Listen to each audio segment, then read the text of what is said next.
আমি মরে যাবার পরে সম্ভবত এটা বলা যাবে যে আমি কি কোনো মৌলিক কবি হলাম কিনা, মৌলিক লেখক হলাম কিনা বা চিন্তক হলাম কিনা। আমাদের রেটিংটা শুরু হওয়া উচিত মৃত্যুর পর। আমি শাহজাহানপুরে মসজিদে নামাজ পড়তে গিয়েছিলাম, তো এক আন্টি শুনেছেন ওখানে, উনি ওনার হাজবেন্ড ওনার বাচ্চাকে নিয়ে আমার পাশে ছবি তোলার সময় বলতেছে এইটা হলো আমার হাদি। মানে কোনো মা তার সন্তানকে হাদি হিসেবে চিন্তা করছেন, মানে এটা তো আমার জীবনে ধরনের চেয়ার পাও নাকি, মানে এটা তো আল্লাহর অনেক রহমত। একজন যিনি শুধু পেটের দায় যে কোনো মতে নিজে খেতে পারছেন না অথবা বাচ্চাটাকে খাওয়াতে পারছেন না, এই জন্য নিজের শরীরটাকে অন্যের কাছে বিক্রি করে দিচ্ছেন, এই লজ্জা আমার থাকা উচিত যে আমার দেশে একজন নারী শুধু পেটের দায় সন্তানকে খাওয়ানোর জন্য শরীরটা বিক্রি করছেন, আর আমি তার বেশ্যা ডাকি। আবার আমাদের তো মরে যাওয়া উচিত লজ্জায়। কেউ শরীফ নামে ডাকে, কেউ উসমান নামে, কেউ হাদি নামে। তো অনেক ভাইয়ের মধ্যে আমার মনে আছে রকমারি সোহাগ ভাইও আমার একদিন বললো যে শোনো, তোমার নামটা আরো ছোট করো যাতে সবার জন্য সহজ হয়।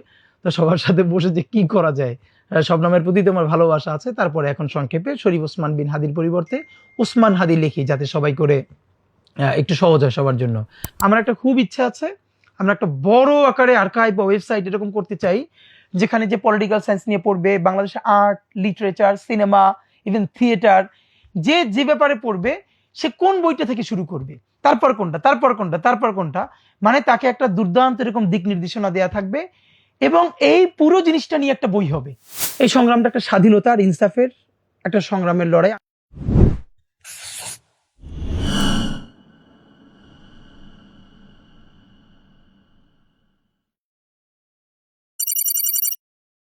ধন্যবাদ। প্রথমত আমার নাম সবাই যেটা জানে এবং আমি সবসময় লিখিও, শরীফ ওসমান বিন হাদি। এরপরে বিশেষ করে এবার গত 1.5-2 বছরে যেহেতু শরীফ হচ্ছে আমার মূলত বংশের নাম যেটা বলে, আর ওসমান বিন হাদি এই অর্থে হচ্ছে আমার আব্বার নাম শরীফ মাওলানা আব্দুল হাদি, এই হাদি থেকে আমার নাম মূলত সে অর্থে ওসমান। কিন্তু নামটা যেহেতু বড়, তো এখন যেহেতু প্রচুর মানুষ বলে, তো অনেকেই কেউ শরীফ নামে ডাকে, কেউ ওসমান নামে, কেউ হাদি নামে।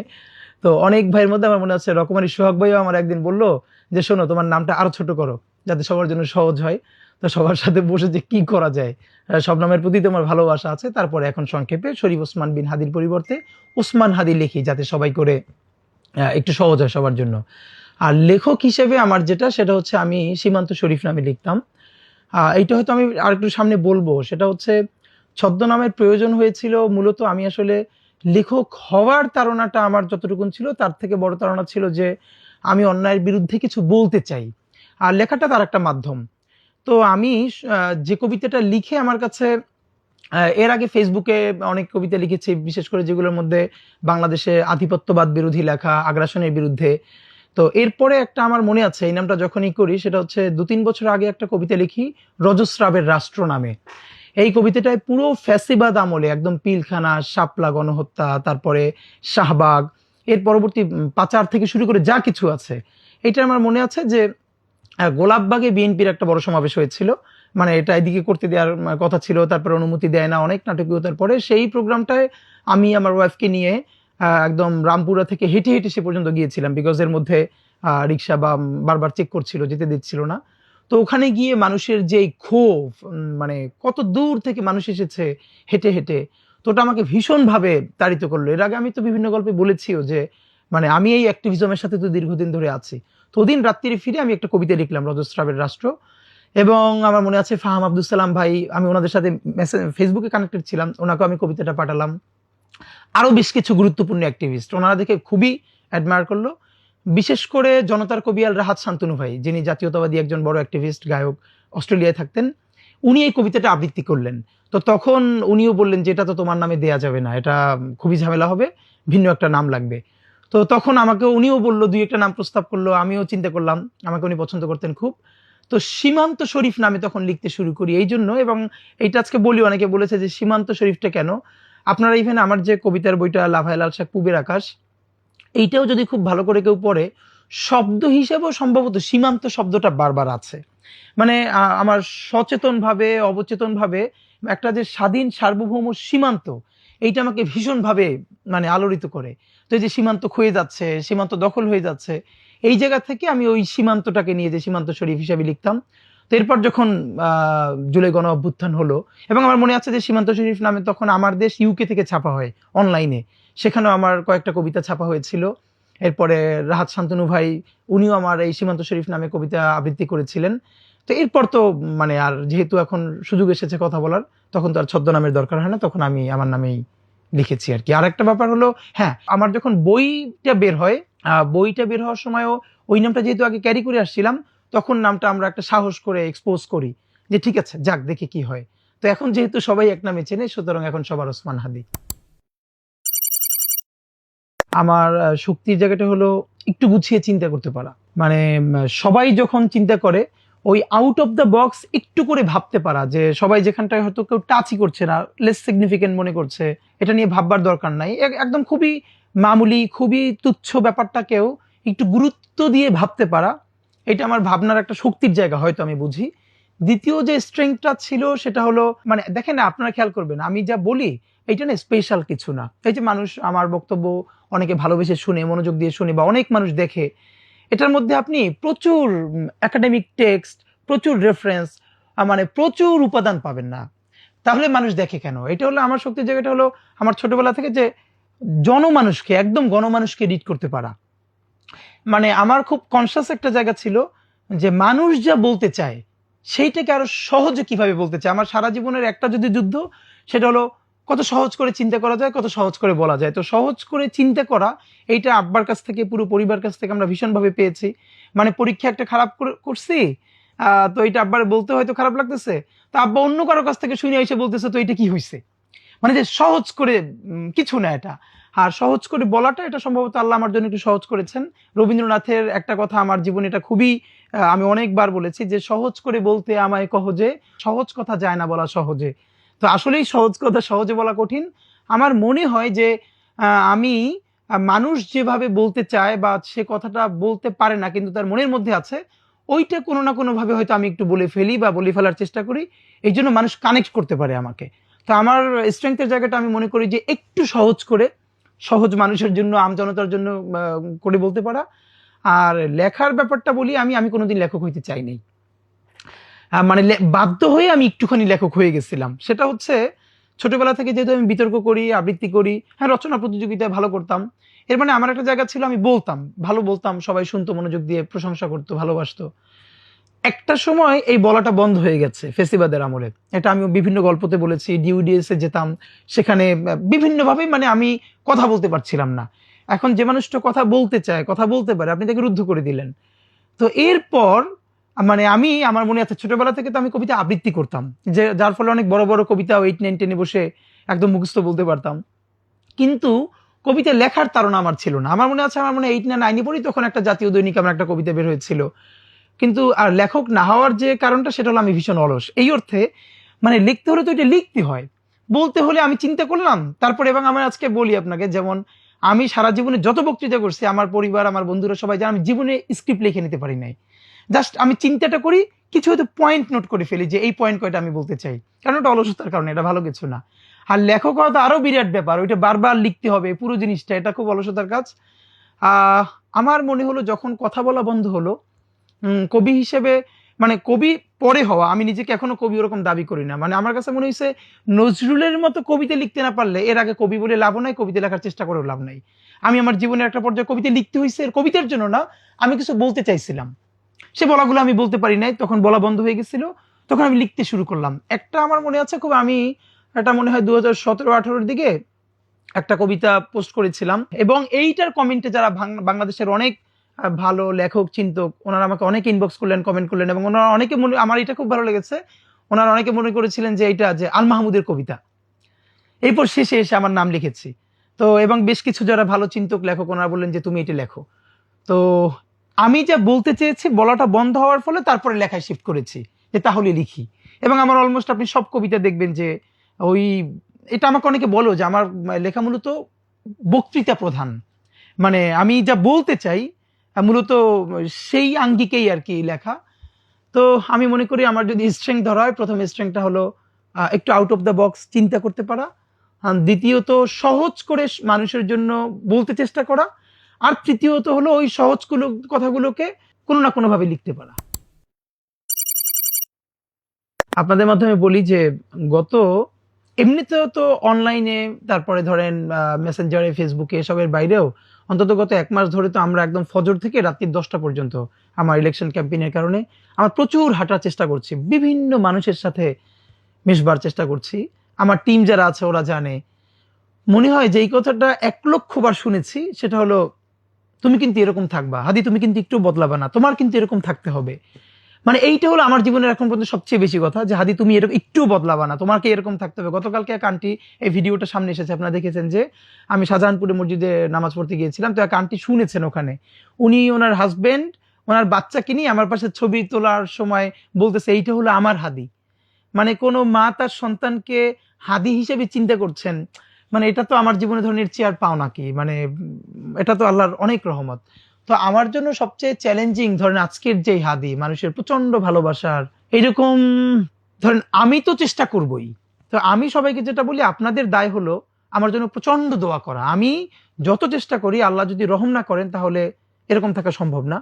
তো সুতরাং সবার কাজ হলো আমার জন্য, সন্তানের জন্য আপনি যেরকম দোয়া করেন, আমার জন্য, আমার টিমের জন্য দোয়া করবেন। আল্লাহ যেন আমাদেরকে কোনোদিন বিকৃত না করেন, সততা, ইনসাফ এবং সাহসের উপরে একদম আজীবন থাকার তৌফিক দেন। আর আমাদের একটা হিসেব কি দেখেন, যে ধরেন আমি বাঁচলেও কত বছর বসবো, বাংলাদেশে তো 80 বছরের মানুষ সাধারণত বাঁচে না।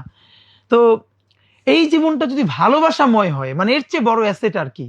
সুতরাং ওরকম থাকতে চাই। আপনাকে ফাঁকে আপনার প্রশ্নে সরাসরি বলা হচ্ছে, একটা কথা আছে না যে power corrupts and absolute power corrupts absolutely. ক্ষমতার একটা ট্রেন্ড হচ্ছে মানুষকে দুর্নীতিগ্রস্ত করে তোলে।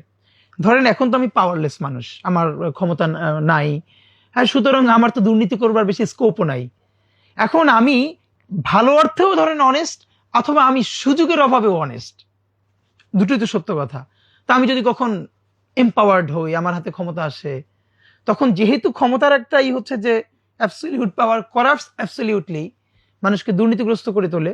তা আমার জীবনের যেটা সুবিধা সেটা হলো, ঠিক যেই যেই কারণে মানুষ দুর্নীতি করে, আলহামদুলিল্লাহ ভীষণ একটা সামাজিক মর্যাদা এবং মানবিক মর্যাদার মধ্য দিয়ে বড় হয় আব্বা, মানে আমাদেরকে বড় করবার কারণে ওই ঘাটতিগুলো জীবনে নাই, যে এইটা খাই নাই, এইটা পড়ি নাই।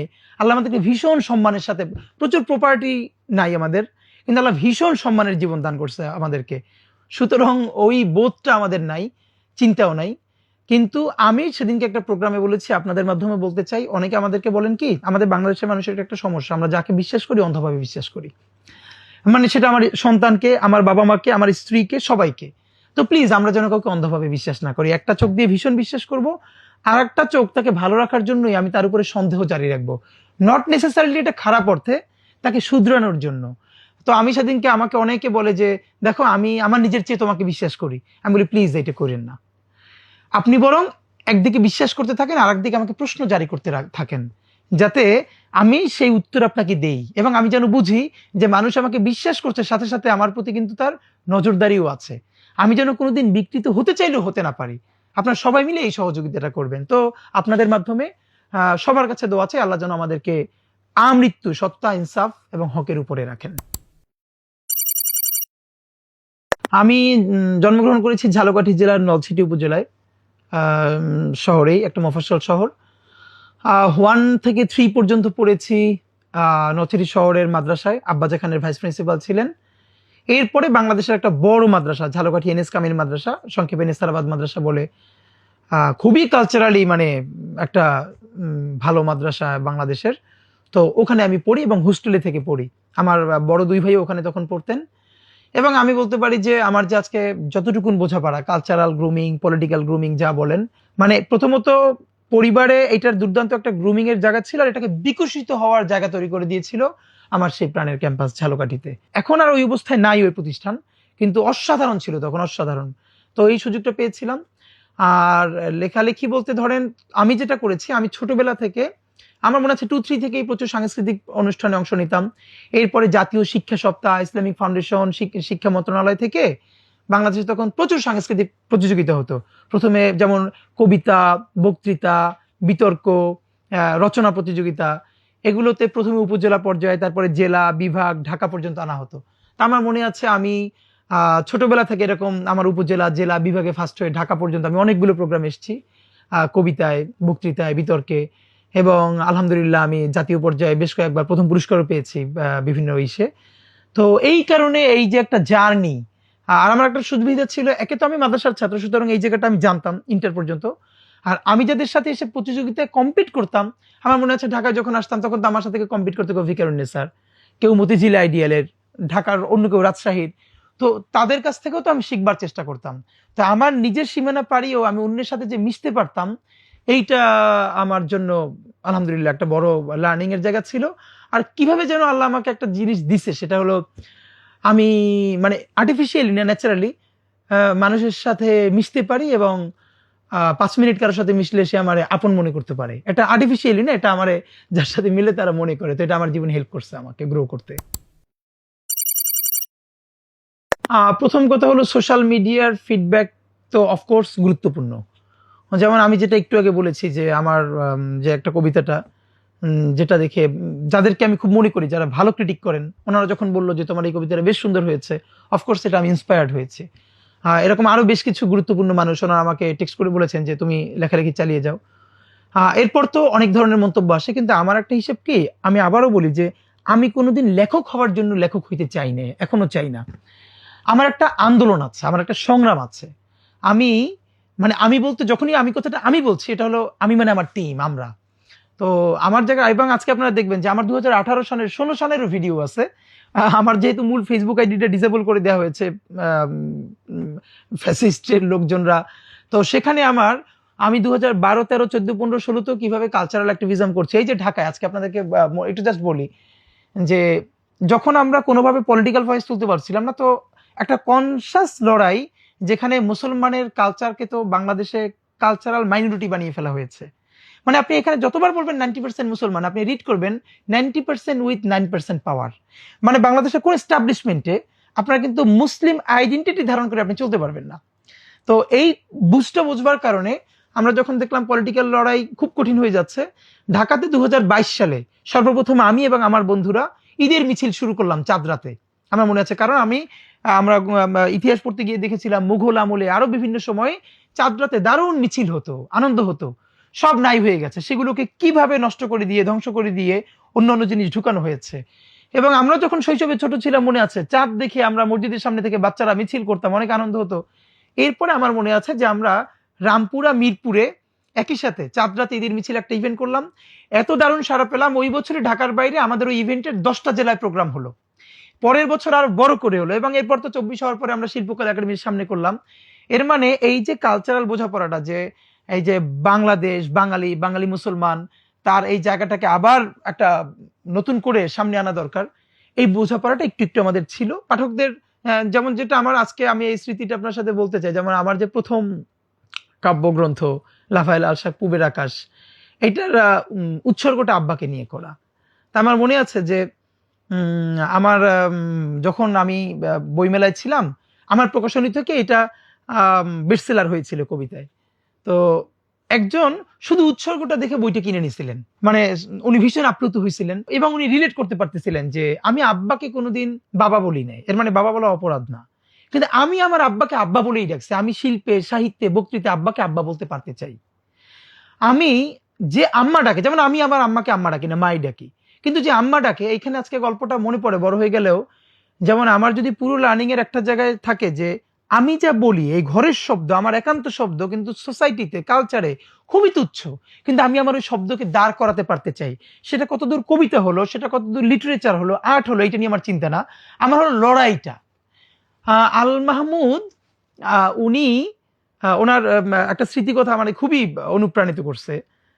উনি বলতেছেন এই যে দেখেন আল মাহমুদের একটা বিরাট শক্তির জায়গা, যে আমাদের লোকায়ত যেসব শব্দ যেগুলোকে তুচ্ছ বলে ভাবা হয়, উনি সেগুলোকে যেভাবে সোনালী কাবিনের মধ্য দিয়ে সামনে তুলে ধরলেন, সেগুলোকে অভিজাত করে তুললেন। উনি এই মোটিভেটেড কিভাবে হলেন? উনি লিখতেছেন, উনি ছোটবেলায় নজরুলের একটা কবিতা পড়তেছেন। এই কবিতার মধ্যে যে বিখ্যাত লাইন যে আম্মা গো পানি দাও ফেটে গেল ছাতিমা, যে আম্মা গো পানি দাও। তো উনি বললেন যে আমি তো আমার আম্মার আম্মা ডাকি, কিন্তু আমি যখন লিটারেচার পড়ে বড় হইতেছি, ছোটবেলায় আমি প্রচুর কবিতা গল্প পড়তেছি, আমি কোথাও আম্মা পাই না। এই প্রথম উনি দেখলেন যে আম্মারে আম্মাও ডাকা যায়, তাতে কবিতাও হয়, এবং নজরুল এটা লিখছে। এই অনুপ্রাণিত হয়ে উনি সারা জীবনে দেখবেন যে শব্দকে কিভাবে একদম ডুবুরির মতো খুঁজে খুঁজে খুঁজে খুঁজে খুঁজে খুঁজে আবার নতুন করা। তো এই জন্য হলো আমার একটা লড়াই আছে, লড়াইটা হলো যেইখানে বাঙালি মুসলমানকে যে ছিল এখানকার শাসক, তাকে এমন মাইনর করা হয়েছে যে একদম ভূমিহীন কৃষক। আজকে এখানে বলা হচ্ছে যারা শাহবাগ করেছে তারা হলো 3rd জেনারেশন গ্রাজুয়েট, আর তার বিপরীতে যেসব শাপলার লোকজন তারা অনেকে 1st জেনারেশন গ্রাজুয়েট, এখনো গ্রাজুয়েট করতেও পারে নাই। কিন্তু এর পিছনের কথাটা কেউ বলে না যে আজ থেকে 200 বছর আগে, পলাশী ট্র্যাজেডির আগে গল্পটা তো এরকম ছিল না, এই গল্পটা তো ভিন্ন ছিল। এই যে 200 বছরের কলোনিয়াল মাইন্ডসেট, কলোনির অত্যাচার, তারপরে কলোনি, এই যে আমরা বলি এত স্বাধীনতার কথা, এই কথাটার মধ্য দিয়ে যে আমাদের কলোনিয়াল মাইন্ডসেট প্রমাণ হয়। আমরা কি কেউ বলি যে যার বাবা ছিল এক সময় জমিদার, তিনি শুধু প্রজা হলেন না, ভূমিহীন প্রজা করা হলো, তার শব্দকে কেড়ে নেওয়া হলো। দেখেন স্যার সলিমুল্লাহদের লড়াইটা সারা জীবন, আমি আপনাদেরকে স্পষ্ট বলি যে এই অঞ্চলের জন্য কোনো ভূমিপুত্র থেকে থাকে তিনি নওয়াব স্যার সলিমুল্লাহ। সলিমুল্লাহরা যাদের জন্য বিশ্ববিদ্যালয় করলেন, লড়াই করলেন, যেখানে বাঙালি মুসলমানের কোনো স্টেক নাই, সেই বিশ্ববিদ্যালয় কি আপনার বাঙালি মুসলমানের আইডেন্টিটি নিয়ে? আমি তো বলেছি আমাকে বিশ্ববিদ্যালয়ের 2য় দিনে মোল্লা মুন্সি বলে, আমি যেহেতু ওই অ্যাপিয়ারেন্সে থাকতাম জামা কাপড় টুপি পরে, সোয়াবের জন্য না, কালচারালি আমার পিছনে পাঠাই দিল সবার শেষে। এরকম গল্প আমি অনেক জায়গায় বলেছি। এই যে কালচারাল মাইনরিটি আমরা, তো ওই কালচারাল মাইনরিটির শব্দগুলোকে আমি সাহস নিয়ে সামনে তুলে আনতে চাই। এই জন্য আপনি দেখবেন আমি আমার যখন কবিতা হোক, ইভেন আমি কোনো কবিতা হয়েছে কিনা বাংলাদেশের কোনো ক্রিটিক বলতে পারবে না আমি তারে পাঠাই বলছি ভাই আমার একটু কবিতাটা চেক করে দিবেন বা আমার ব্যাপারে একটু ভালো রিভিউ দিয়ে দিবেন, না। কারণ আমার লড়াইটা হলো আমি কিছু বলতে চাই, সেই বলার একটা অংশ লেখা, আমি সেই সব শব্দ তুলে আনতে চাই যেগুলোকে তুচ্ছ করা হয়েছে এই লড়াইয়ের অংশ হিসেবে। সুতরাং আমি পারি আর না পারি, এখান থেকে অনুপ্রাণিত হয়ে ভবিষ্যতে যদি কোনো নজরুল বাংলাদেশে দাঁড়ায়, জসিমউদ্দিন দাঁড়ায়, আল মাহমুদ দাঁড়ায়, সেটাই আমাদের সফলতা। আমি তো পলিটিক্যাল সায়েন্সের স্টুডেন্ট, আমার খুব ইচ্ছা ছিল যে বাংলাদেশে, আপনি খেয়াল করবেন যে পলিটিক্যাল সায়েন্সের বাংলায় কোনো ভালো বই নেই। ইভেন শুধু পলিটিক্যাল সায়েন্স বলেন, সোশিওলজি বলেন, সোশ্যাল সায়েন্স ফ্যাকাল্টির যে জিনিসগুলো বলেন, এগুলো হলো সবই তো একাডেমিয়াগুলো তৈরি হয়েছে ওয়েস্টে, আর বাংলাদেশে যা এগুলো আসলে কোনো পড়ার মতো বই না।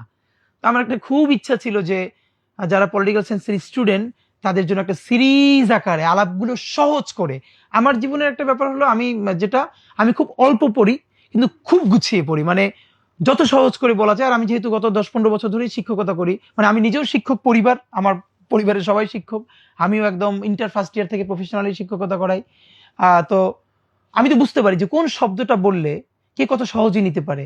এমন অনেক টপিক আছে যেগুলো আমরা বুঝতে লাগছে এক মাস, কিন্তু আমি একটু ভিন্ন করে বোঝানোর কারণে দেখলাম একদিনে অনেকে বুঝে যাচ্ছে। তো ওইটা এখন যেহেতু হচ্ছে না অ্যাক্টিভিজমের লাইফে, আমার একটা খুব ইচ্ছা আছে, যদি আল্লাহ কোনোদিন সময় দেয়, যে বাংলাদেশের যে শিল্প, সাহিত্য, সংস্কৃতি, এর উপরে একটা সিরিজ আকারের পাবলিকেশন দরকার, যে এইটার প্রমাণ করবে বা এটা বলবে। যেমন আপনি যে এখন যে কাউরে যদি বলতে বলেন সে কথা সাহিত্য পড়তে চায়, তার কোনো গাইডলাইন নেই। মানে আমাদেরকে অনেকে জিজ্ঞেস করে ভাই আমি এই ব্যাপারে পড়তে চাই, একটু পলিটিক্স নিয়ে, বা আমি অ্যাক্টিভিজম নিয়ে পড়তে চাই, আমি কোত্থেকে শুরু করব? আপনি বাংলাদেশের কোনো ওয়েবসাইট পাবেন না, কিছু পাবেন না যে একটা রিডার সে বাড়ি বসে পড়তে শুরু করবে। সে কিভাবে? দেখেন হুমায়ুন আহমেদের এই কথাটা আমাদের ভালো লাগে যে লক্ষ লক্ষ বই আছে, আমি তো সারা জীবনে সব বই পড়তে পারবো না। আমার গোল ফোকাস ঠিক করতে হবে, ওই ফোকাসে পৌঁছাতে যে হেল্প করবে আমি সেই বইগুলো বেছে বেছে পড়তে চাই। আমার একটা খুব ইচ্ছা আছে, আমরা একটা বড় আকারে আর্কাইভ বা ওয়েবসাইট এরকম করতে চাই, যেখানে যে পলিটিক্যাল সায়েন্স নিয়ে পড়বে, বাংলাদেশের art, literature, cinema, even theatre, যে ব্যাপারে পড়বে সে কোন বইটা থেকে শুরু করবে, তারপর কোনটা, মানে তাকে একটা দুর্দান্ত এরকম দিক নির্দেশনা দেয়া থাকবে। এবং এই পুরো জিনিসটা নিয়ে একটা বই হবে, যে তার গাইডলাইন, এইটা নিয়ে কাজ করবার আমার খুব ইচ্ছা আছে। আল্লাহ যদি সহজ করে, এটা নিয়ে আমরা একটা কাজ করতে চাই। রকমারির ব্যাপারে আমি এইটুকুন বলি, সেটা হলো যে বাংলাদেশে বই এবং প্রকাশনা এটা কোনো সময় লাভজনক ব্যবসা না। এটা অনেকে ওই যে নিজের খেয়ে বোনের মোষ তাড়ায়, এই কাজটাই করে। তো রকমারির জন্য যেটা সব থেকে বড় জিনিস আমি ভাবি, যে বইকে এরকম প্রোডাক্ট হিসেবে সামনে আনা, গিফট করা, এবং মানে একটা কমিউনিটি তৈরি করা। মানে ব্যাপারটা এমন না যে বই নিয়ে এরকম একটা মার্কেট ছিল, রকমারি এসে বিজনেস শুরু করলো। রকমারির জার্নিটা আমি জানি। আমার কি জানো যে একটা যখন রকমারি শুরু করে তখন নাকি 10 জন টি শার্ট পরে সারাদিন বাংলা বাজারে পরে থাকতো, সারাটা দিন, তখন তো কেউ গুরুত্ব দিত না। তো রকমারির জন্য অফকোর্স এটা একটা বিরাট জার্নি। আর আমি সেদিনকে রকমারির যে তাদের বার্ষিক যে একটা অনুষ্ঠান হয়, লেখক মানে বেস্টসেলার লেখকদেরকে পুরস্কার দেওয়ার জন্য। ওখানে গিয়ে আমার যেটা মনে হলো, এইরকম অন্তত বাংলাদেশে 20-30টা প্রোগ্রাম হওয়া দরকার, আরো অনেকগুলো প্ল্যাটফর্ম হওয়া দরকার। এই জন্য যে দেখেন, বাংলাদেশের লেখকরা পাঠকদের সাথে একটু একসাথে বসে চা খাবে, গল্প করবে, এরকম কয়টা ইভেন্ট হয় না তো তেমন, কিন্তু এটা তো দরকার। যেমন আমার এখনো খুব আফসোস, আমি আল মাহমুদের সাথে একবার সাক্ষাৎ করেছি, কিন্তু তখন তিনি কথা বলতে পারেন না। আমি কাবিলের বোন উপন্যাসটা যখন পড়েছি, আমার এত কষ্ট হয়েছে যে আমি সম্ভবত তাকে গিয়ে জিজ্ঞেস করতাম, তিনি যদি সুস্থ থাকতেন, আপনি এই ক্যারেক্টারটাকে শতভাগ আপনার চোখের সামনে থেকে দেখে দেখে লিখেছেন? মানে এটা পরে আমি এত কষ্ট পেয়েছিলাম। কাবিলের বোন তার বিখ্যাত উপন্যাস, মুক্তিযুদ্ধ নিয়ে। এরকম এখন অনেক লেখক আছে না, যাদের অনেক কবিতা এবং লেখা পাঠককে ভীষণ অনুপ্রাণিত করে। তো কবিকে, লেখককে, ঔপন্যাসিককে পাঠক যদি প্রশ্ন করে এবং সেই উত্তরটা পায়, এটা তো তার জীবনে একটা, যেমন আমার জীবনে যদি সুযোগ পাই, আমি আল মাহমুদকে অনেকগুলো প্রশ্ন করতে চাই। আমার এখন আফসোস হয় যে আমি তার কাছে এমন সময় গেছি, তিনি তখন কথা বলতে পারেন না। তো অফকোর্স রকমারির যদি সুযোগ থাকে, তাহলে এরকম আরো ছোট ছোট 5-10 জন লেখক নিয়ে, যেখানে তাদের পছন্দের পাঠকরা আসবেন, দিনব্যাপী প্রশ্ন করবেন, চা কফি খাবেন, যাতে করে পাঠক এবং লেখকদের একটা সম্মিলন ঘটানো যেতে পারে। আমি প্রত্যাশা তো বললাম যে আমার প্রত্যাশা হলো যে রকমারি যে প্রোগ্রামগুলো এখন ঢাকায় করছে, এই প্রোগ্রামগুলো তার বিভাগে জেলায় নিয়ে যাওয়া দরকার। আমাদের মুশকিলটা হলো, দেখেন, একজন যত ভালো চিন্তক হোক, লেখক হোক, সে ঢাকায় না আসলে সে কোনোদিন মূলধারায় উঠতে পারে না। কিন্তু আমি তো মনে করি একজন ভালো লেখা করার জন্য ঢাকায় থাকাটাই তার জন্য বিপত্তি। বাসা ভাড়া, শব্দ দূষণ, যানজট। তো বরং আমরা যদি এমন করতে পারি, কেউ বরিশালে থাকে, রাজশাহী থাকে, সিলেটে থাকে, কিন্তু সে একদম নিবিড়ভাবে লেখকই হতে চায়, ওয়াই নট? আমরা তার কাছে কেন যাই না? আমরা তাদেরকে কেন্দ্র করে ওখানে কেন প্রোগ্রাম দেই না, যাতে সে ওই সুন্দর জীবনী থেকে ভালো করে লিখতে পারে? তো এই যে লেখক আড্ডা, পাঠকদের আড্ডা, এগুলো যদি একদম জেলা পর্যায়ে, উপজেলা কিছু আয়োজন করা যায়, আমার মনে হয় অনেক বেশি লোকজন এটার সাথে কানেক্টেড হতে পারবে। এটাই আমার পরামর্শ। প্রথমত, লেখক হিসেবে আমি কোনো আমার নাম্বারই দিতে চাই না। আমার ব্যাপারে সুবিধা কি, অন্য সমালোচনা করবে কি, তার আগে আমি নিজেই ওই সমালোচনাটা করতে চাই। লেখক হিসেবে আমি আমার নাম্বার দিতে, আমি মরে যাওয়ার পরে আমার একটা ছাপ থেকে যায়। মানে যেমন আজকে আমি বলতে পারি যে আমার লেখার মধ্যে কার কার রিফ্লেকশন আছে, আমি কারে দিয়ে অনুপ্রাণিত।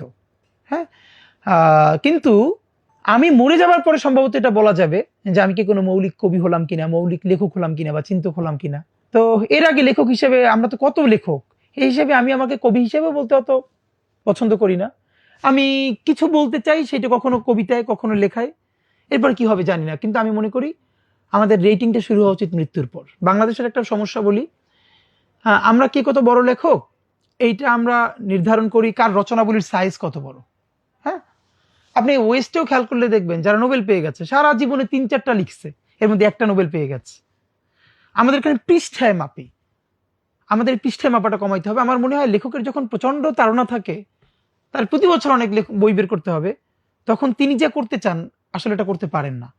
আমার মনে হয় সারা জীবনে একজন লেখকের তো একটা গ্রেট ওয়ার্ক হইলেই হয়, যেটা সে মরে যাওয়ার পর 100 বছর তারে বাঁচায় রাখবে। আমার মনে হয় গোতে যখন ফাউস্ট লেখেন, এইটার প্রথম পর্ব লেখার পর তিনি অনেকদিন ফালাই রাখছেন।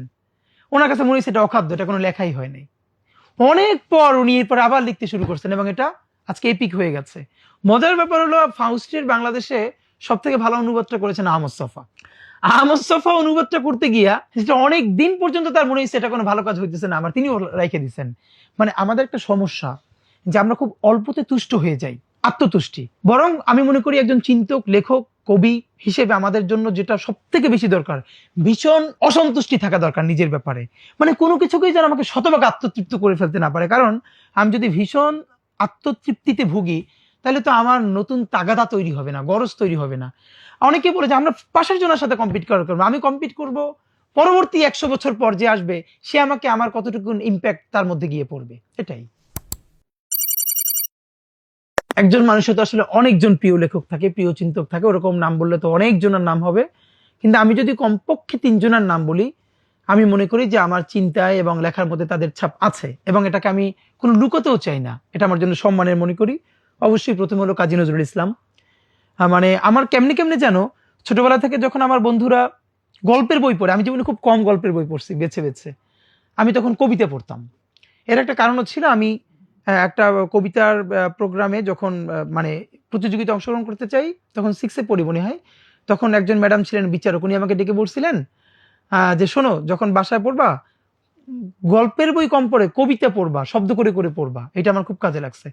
এবং আমি তখন ওই যে নজরুলের কবিতা পড়ে পড়ে মানে আমার সারা জীবনে যদি কারোর প্রতি অসম্ভব মুগ্ধতা থাকে, অসম্ভব মুগ্ধতা, সেটা হলো কাজী নজরুল ইসলাম। আমার একটা সময় ইচ্ছা ছিল আমি নজরুলের উপর পিএইচডি করব, কিন্তু এরপর তো পলিটিক্যাল সায়েন্সে পড়া, জীবন অন্যরকম হয়ে যাওয়া। তো নজরুলকে এখানে আসলে আমরা পোর্ট্রেই করতে পারি না এখন পর্যন্ত, যে নজরুল কি শক্তিটা। তো অবশ্যই কাজী নজরুল ইসলাম। জসিমউদ্দিন, জসিমউদ্দিনের ব্যাপারে একটু এটুকুন শুধু বলা, ওনাকে পল্লী কবি বলে ওনাকে খুব ছোট করা হয়। ওনার মতো নাগরিক কবি বাংলাদেশে কম। আপনাকে শুধু একটা বলি, বাংলাদেশের শিল্প সাহিত্যের কি ছোট লোকই দশা। কলকাতার কোন সিনেমার 34 নাম্বার ক্যারেক্টার হিসেবে ঢাকা থেকে অভিনয় করতে গেছে, 1 মাস রয়েছে, এসে এরপর দেখবেন কলকাতার অ্যাকসেন্টে বাংলা বলে। মানে এতটা ছোট লোকই তাদের মধ্যে আছে একটু যাতে ওঠার জন্য। জসিমউদ্দিন, ওনার ব্যাপারে আমার একটা বিরাট মানে আমি অবাক হই, এই ভদ্রলোক আজীবন রবীন্দ্রনাথের জীবন কাটাইছেন ঠাকুর বাড়ির রাঙিনায়। উনি শান্তিনিকেতনে রয়েছেন সারা জীবন, শান্তিনিকেতনের সাথে ওঠা বসা। কিন্তু উনি যখন লিখছেন দেখেন উনি কিভাবে আপমর বাংলাদেশের ফরিদপুরের সেই জবান, সেই শব্দকে, ইভেন ওনার কবিতাকে কলকাতায় কবিতায় বলা হইতো না, গাইয়ে বলা হইতো, গ্রাম্য বলা হইতো, কিন্তু এটাই নাগরিক, এটাই নাগরিক হয়ে ওঠা। উনি কোনোদিন সেই চিন্তা করেন নাই। উনি ঢাকা বিশ্ববিদ্যালয়ের শিক্ষক ছিলেন, কিন্তু ওনার লেখা পড়লে কেউ বুঝবে। উনি ঢাকা বিশ্ববিদ্যালয়, যে আমাদের একটা বিশ্ববিদ্যালয়ের ফ্যাকাল্টি হওয়ার সাথে সাথে একটু গরিব শব্দকে একটু বড়লোকি করবার যে ট্রেন, সেটা জসিমউদ্দিনের নাই। ওটা তো ওনার বিরাট বিপ্লবী। উনি যখন বলতেছেন গলেতে তাসবির ও মালা, কে জানি ওই কামলিওয়ালা, আমি তো অবাক হই যে উনি একজন শান্তিনিকেতনে বেড়ে ওঠা মানুষ, ঢাকা বিশ্ববিদ্যালয়ের শিক্ষক, কিন্তু কিভাবে বলতেছেন এই শব্দটা। সুতরাং জসিমউদ্দিন। এবং সর্বশেষ যার কথা আমি আমার জীবনে মানে আল মাহমুদ, আল মাহমুদের যে লড়াই, এবং আল মাহমুদের ব্যাপারে আমার একটা দুঃখ বোধ আছে, সেটা হলো আল মাহমুদ অনেক বড় কবি হওয়ার কারণে ওনার কথা সাহিত্যের ব্যাপারে আমরা অনেকে কম জানি। আমার ধারণা আল মাহমুদ যদি কবি না হতেন, তাহলে বাংলাদেশের শ্রেষ্ঠ ঔপন্যাসিকদের এবং গল্পকারদের প্রথম 5 জনের একজন উনি হতেন। তো এই 3 জনার ছাপ আমার মধ্যে ভীষণভাবে আছে আমি মনে করি। এছাড়া তো অনেককে পছন্দ করি যাদের লেখা পড়ি এবং ভালোবাসি। যারা আমাকে পড়েন বা আমার কথা শোনেন, তাদের জন্য বার্তা আমার শুধু এটা, যে আমরা হয়তো লেখক, কবি, সাহিত্যিক, বক্তা কোনোটাই হতে পারছি না। আমাদের জীবনে এইটা কোনোটা হওয়ার ইচ্ছা নাই। আমরা একটা মুভমেন্টে আছি, একটা সংগ্রামে আছি। এই সংগ্রামটা একটা স্বাধীনতার, ইনসাফের একটা সংগ্রামের লড়াই। আমি যে কবিতাটা পড়েছিলাম যে দাঁড়িয়ে আছে যুগপদ বিশ্বাস জননী, অনেকে এটা ভুলভাবে এডিট করেছে। দেখেন, আমি এটা অনেকবার বলেছি যে একজন যিনি শুধু পেটের দায়, যে কোনো মতে নিজে খেতে পারছেন না অথবা বাচ্চাটাকে খাওয়াতে পারছেন না, এই জন্য নিজের শরীরটাকে অন্যের কাছে বিক্রি করে দিচ্ছেন, এই লজ্জা আমার থাকা উচিত। যে আমার দেশে একজন নারী শুধু পেটের দায় সন্তানকে খাওয়ানোর জন্য শরীরটা বিক্রি করছেন, আর আমি তার বেশ্যা ডাকি। আবার আমাদের তো মরে যাওয়া উচিত লজ্জায়। যে অন্য কোনো কারণে প্রতিদ্বন্দ্বিতা করে, তার তো পক্ষ নেওয়ার কোনো কারণ নাই। কিন্তু এমন অনেক মানুষ আছে, আপনি রাতে বের হয়ে দেখেন বাচ্চার মুখে খাবার দিতে পারে না। আপনি খেয়াল করেন, আমার চোখে আপনার চোখে যিনি একজন বেশ্যা, এই মানুষটা যখন এই টাকায় বাচ্চার জন্য একটা খাবার কিনে নিয়ে যাচ্ছে, সেই বাচ্চার চোখে উনি এই দুনিয়ার সব থেকে সম্মানিত জননী। একজন নারীকে দুটো চোখে, একজন তার কাছে জননী আর আমার চোখে বেশ্যা। একটা বিশ্বাস করেন, ন্যূনতম বৈষম্যহীন ইনসাফের সমাজ যতদিনই আমরা সবাই মিলে তৈরি করতে না পারবো, ততদিন আমরা হয়তো কাউরে বেশ্যা আরো অনেক কিছু বলে গালি দিতে পারবো, আমরা একটা ভালো সমাজ পাবো না। এই দায়টা আমাদের সমাজের। আমরা এখনো বিয়ের খাবারে গিয়ে অর্ধেক খাবার নষ্ট না করলে আমরা জাতে উঠতে পারি না। আমরা এখনো যেই পরিমাণ কমিউনিটি সেন্টারে একটা বিয়ের প্রোগ্রামে খাবার নষ্ট হয়, এদেশে এখনো ডাস্টবিন থেকে খাবার তুলে খেয়ে, আপনারা রাত্রিরে দেখবেন, কালকেও মগবাজারে দেখেছি রাত্রিরে বাচ্চারা খাবার তুলে খাচ্ছে। এই বাচ্চাটা আপনি হইতে পারতাম, আমি হইতে পারতাম, আল্লাহ আমাদেরকে এখানে পাঠান নাই। তাহলে যে এখনো ডাস্টবিন থেকে খাবার তুলে খাচ্ছে, সেই দেশে আমি ফুটানি করে, আমি বিয়েতে খাবার নষ্ট করি, আমার অফিসে খাবার নষ্ট করি, প্রতিদিন ফ্রিজ থেকে এত খাবার ফেলে দেই, আল্লাহ জিজ্ঞেস করলে আপনি আমি জবাব দিব কি ভাই? সুতরাং যতদিন না পর্যন্ত একটা ন্যূনতম অর্থনৈতিক মুক্তি মানুষের জীবনে ঘটবে, আমরা যত দিনের কথা বলি, ভালো কথা বলি, এগুলো তার জীবনে কোনো ভ্যালু অ্যাড করবে না। কারণ ক্ষুধার থেকে বড় দিন এই দুনিয়ায় নাই। আল্লাহ রাসূল এই জন্য চরম দারিদ্র থেকে নিজে পর্যন্ত আল্লাহর কাছে পানা চেয়েছেন। চরম দারিদ্র এমন জিনিস যে মানুষের ঈমান পর্যন্ত নষ্ট হয়ে যায়, সাহাবারা পর্যন্ত কষ্ট করেছেন। আর আমরা কি মানুষ বলেন? তো আমরা যে বৈষম্যহীন একটা ইনসাফের সমাজ তৈরি করতে চাই, সেই লড়াইয়ে কারো অনেক বড় কবি হয়ে উঠতে হবে, ইনসাফের কবি, কারো সাহিত্যিক, কারো ব্যবসায়ী, কারো বুদ্ধিজীবী, কারো রাজনীতিক। প্লিজ, আপনার যার যেখানে স্কিল আছে, আপনি যদি ভালো কবি হন, আপনি ইনসাফের রাষ্ট্রের জন্য একজন বড় কবি হয়ে ওঠেন। আপনি যদি চিন্তক হন, আপনি গবেষক হন, আপনি লেখক হন, ঔপন্যাসিক হন, আপনি ব্যবসায়িক হন, আপনি প্লিজ 10টা কাজ করেন না। আমরা যে লড়াইটা করতেছি, আমরা কোনোটা ভালো করে করতে পারতেছি না। আমরা ছোট্ট একটা টিম, কিন্তু আমাদের অনেক কাজ। এবার যদি আপনারা কেউ অনুপ্রাণিত হয়ে কবিতাটার জন্য 10টা নজরুল দাঁড়ায় যায় আগামী 20 বছর পরে, 50 জন ব্যবসায়ী দাঁড়ায় যায় ইনসাফের পক্ষের জন্য, 50 জন রাজনীতিবিদ দাঁড়িয়ে যায়, তাহলে তো ইনশাল্লাহ এরকম এই দেশ আজীবন থাকবে না। আমরা একটা ভালো দেশ পাবোই। সেজন্য আমাদের সবাইকে এগিয়ে আসতে হবে। এটাই শুধু আপনাদের প্রতি আমাদের অনুরোধ এবং আবদার। আপাতত আমি আমার যে লাভায় লাল শাক পুবের আকাশ, এখানের ছোট্ট দুটো কবিতা একটু পড়ি। প্রথমত হলো জীবন থেকেই নেয়া। ছোটবেলা থেকে হোস্টেলে থেকে বড় হয়েছি তো, আর আমি ভাই বোন সবার ছোট, ভীষণ হোমসিকনেস ছিল, মানে বাড়ি গেলে এখন মায়ের কাছেই ঘুমাই। তো আমার মনে হয় এই কবিতাটা পড়ে আমার মনে আছে যে অনেকে আমাকে নক করেছিল যে ওনারা ওই লাইফে ফিরে গেছে। কবিতাটার নাম ছোট্ট বোর্ডিং। হ্যাঁ, তো একটু পড়ি আমি। বাড়ি থেকে বহুদূর, চৈত্রের রোদ্দুর, আব্বার মাথায় আমার বেডিং আর ট্রাঙ্ক, কষ্ট না করলে বড় হবি কেমনে, আব্বা বোঝায়, বড় হওয়া লাগবে কেন, ফুপিয়ে কাঁদি, বাচ্চা বয়স, মায়েরে থুইয়া কিসের পড়া, কিসের ক্লাস, অসুখ হইলেও ছুটি নাই, বেশি কানলে নাম কাটা, পুরানরা এই কথা কয়, ডর দেখায়, স্বপ্ন দেখে মায় মরে যায়, চৌকাঠে চাইয়া চক্ষু মোছে, আর আমার জামা বক্ষে জড়ায়, বোর্ডিং এ রাইখা গিয়া বাপজানেরা জানে, তিমির রাইতে বুক ভাসাইয়া মায়েরে খোঁজার মানে। আর একটা কবিতা একটু পড়তে চাই। এই কবিতাটা 2022-এর দিকে লেখা। এটা আমার খুব মনে আছে যে বাজার করতে গেছি, মুদ্রাস্ফীতি বেড়ে বেড়ে এমন হয়েছে, আপনাদের নিশ্চয়ই মনে থাকবার কথা, যে সবকিছুর দাম অনেক যখন টাকা হাসিনার শেষের দিকে। তা আমার এই গল্পটা খুব মনে পড়ে যে একজন রিক্সাওয়ালা ওনার মেয়েকে নিয়ে বাজারে আসছে, এবং কিছু ছোট মাছ থাকে না কম দাম, এইটার হয়তো ভাগ কিনতে চাইছে, কিন্তু ওইটার ভাগও 2 ভাগ ছোট, কিন্তু 100 টাকা। তা আমার খুব মনে আছে যে ওনার বাচ্চা, রিক্সাওয়ালার মেয়েটা হাত ধরে দাঁড়াইছে, সে মাছ কিনবেই। তো রিক্সাওয়ালা যখন জিজ্ঞেস করছে, তখন দাম শুনে উনি, আমার খুব মনে আছে, মানে উনি বড় করে একটা নিঃশ্বাস ছেড়ে মেয়েটা নিয়ে গেছে যে না, কিনবো না, লও। এরপর উনি সম্ভবত কি যেন একটা সবজি কিনে নিয়ে গেছেন। আমি বাসায় গিয়ে ওইটা আমার মনে আছে, আমি সেদিন কেঁদে ফেলছি যে যখন মানুষ এত দামে, আমি বাজার ঘাট এগুলো কেন, আমি যখন বাজার করতাম ওইখানে 2500 টাকা 30,000 টাকা ইলিশ মাছের কেজি, দাম দর করতেছে না, কিনে নিতে যাইতেছে। রাষ্ট্রের এমন কর্মকর্তারা যাদের বেতন 40,000 টাকার বেশি না, আবার এইখানেরই নাগরিক 50 টাকার ভাগাড়ের ছোট মাছ কিনতে গিয়া এমন অসহায় আত্মসমর্পণ দেখেন। এবং আমার মনে আছে উনি তখন একটা গালি দিচ্ছিল, এই গালিটা আমি এখানে বলতেছি না, এই গালিটা রাষ্ট্র ব্যবস্থার জন্য এমন, এটা বাধাই রাখা দরকার। ওনার মেয়ে দাঁড়াই আছে কিন্তু কিনতে পারতেছে না। তখন ছোট্ট এটা আমার লেখা, আমি এসে লিখছিলাম যে কবিতাটার নাম হলো বোবার চক্ষু। এক চোখে রাত দেখি, অন্য চোখে দিন, লোপাটের উল্লাস দেখি এক চোখে, অন্য চোখে মাথা পিছু ঋণ, এবার জোড়া চোখে বাজার দেখি, কয়েদির মতো কেঁদে পালায় অক্ষম পিতা, হঠাৎ মানচিত্র দেখি, দেখি অক্ষরেখায় রক্ত বেচার বিজ্ঞাপন, আর শ্যাওলা রঙের শাড়ি পরে দ্রাঘিমায় খদ্দেরের জন্য দাঁড়িয়ে একজন যুগপৎ বেশ্যার জননী। ধন্যবাদ।